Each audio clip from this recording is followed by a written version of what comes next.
cheeks red and just pulled down. Who understands those rap guys? They only talk to her because she looks like a total prostitute.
And then he went on to describe her. And my heart almost beat out of its chest because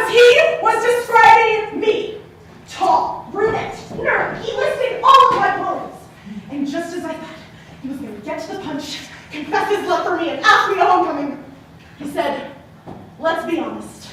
You already know it's Blair.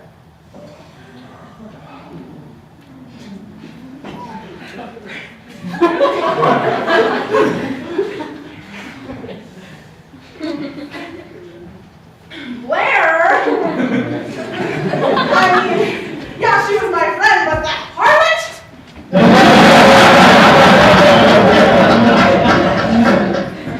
My sister is so freaking talented that I could never compete no matter how hard I tried. Like the little engine that couldn't.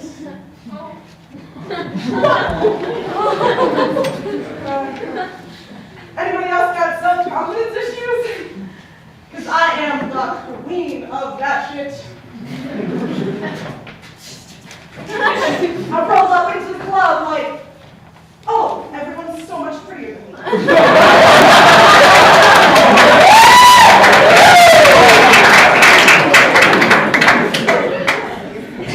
Could you take a laugh track up?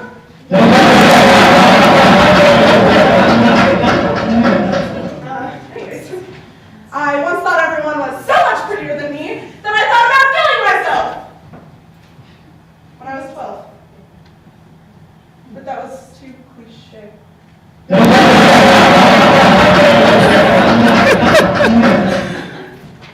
didn't ask for the laugh track, but thanks.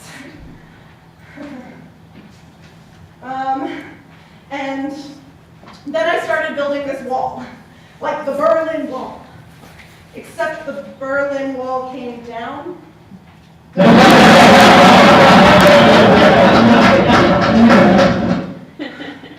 My first word was bozo, because I had a bozo the clown doll.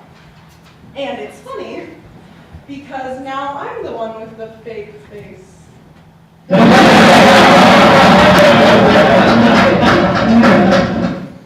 Holy shit.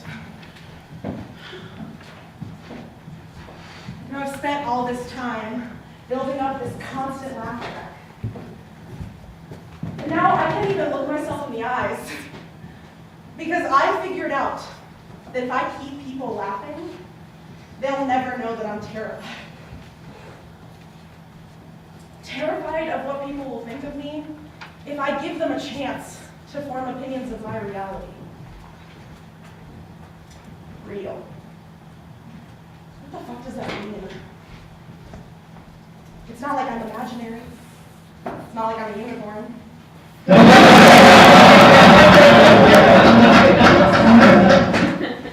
think we're done with that. I shouldn't need this constant reassurance that I'm entertaining. Yeah, I love to make people laugh. I finally found something that's mine, and I'm good at it. That's not it. There's so much more to me, and it's time for people to see that. Because if I don't start being me, then I'll fade away just like a laugh track.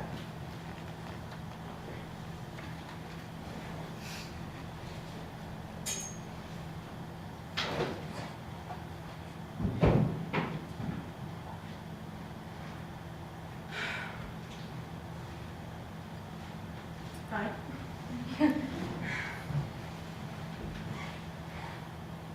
My name is Maddison Celeste Carrier. I was born on September 30th, 1995 to Michael and Teresa Carrier. Now I tell people I'm from a lot of different places, but the truth is, I was born in Valencia, California. We lived in Yorba Linda for about 2 more years, and then we moved up to Lafayette, which is about 40 minutes outside of San Francisco. Growing up was weird. I went through a lot of different phases of personalities. My personal favorite was the rocker chick schoolgirl phase, where I often wore destroyed schoolgirl uniforms. And this kind of faded into my goth phase, where I told everyone that my soul was black. Then I became obsessed with wolves. And I declared that I believed I was a wolf in my past life. And I've given up this belief, but I still love wolves. Middle school was rough, but everyone else was having just as hard of a time as I was. When I got into high school, though, I was so insecure because I thought that I would not have any friends I would never get a boyfriend. And everyone would think I was a freak. And you know, those were not completely irrational fears, because most of them came true. Except the friends. In my old school, I have a few very good, very real friends who I still love and cherish to this day. But then there were my friends. They thought I was weird. I rarely got invited to hang out after school. And they didn't get my humor. Thought I took everything too far, which is probably true. Sophomore year, I was bullied, pressured to be perfect, and I just couldn't do it anymore. My mom and I went to see a documentary that was screening at my school one night. And it was about how kids in public school today are under so much pressure to get perfect test scores and perfect grades and never mess up. And it just hit way too close to home. Because the filmmaker, we were talking to her afterwards, and she looked at me and said, "So, how's school going for you?" And I immediately burst into tears. But my mom took me to our favorite Mexican restaurant, and we both sat there and cried about how maybe I needed to find something else. I had heard about Idlewild Arts from whom I now affectionately call my life mentor, Lauren Rosie. I applied, got accepted, and came. Leaving home was really hard because my family is so incredible. Both of my parents, along with my sister, are so supportive of me. And I will never be able to thank them for everything they do for me and everything they continue to do. But this strange mountain has been truly magical. I'm sincerely proud of the things that I've accomplished in my short 2 years here. I've lived with 3 beautiful roommates, Franny, Quincy, and of course, Andrea. You guys have each taught me some really valuable lessons about cooperation and compromise, and I thank you for that. I've made some really incredible friends who I'm not looking forward to saying goodbye to. Meg, my other half, Will, Jada, Emily, Kimber, and Denise. You guys are so special to me, and I can't imagine life without you. And of course, the teachers. Without them, where would we be? Lost with no direction. Especially you, Howard, my eccentric, gay second father. He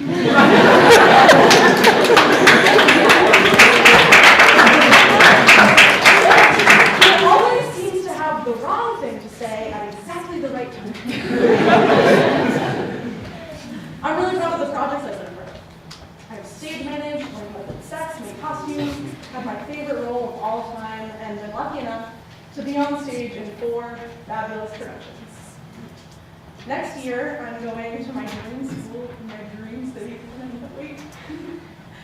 But how terrifying is it that I have to find all these incredible things again in a new, scary, unknown place? And the truth is I won't be able to.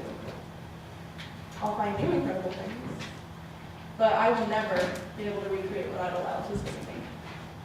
Especially this final, most important thing. The gift of being truly and deeply myself. Which I really need to take.